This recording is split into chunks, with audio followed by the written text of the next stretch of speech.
Hello, Louisa. This is the mochi from fundraising. When it's hot, you could cut them small pieces like this, and you can air fry or fry them with oil. I'm going to air fry them without the oil. Wow, look at this. So beautiful. It popped up and it's become crunchy. Look at this, crunchy. The purple and the white. You could eat with condensed milk or sesame seed. Mmm. So good.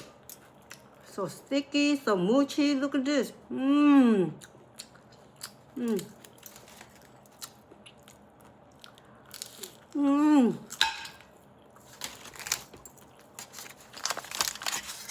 Mmm.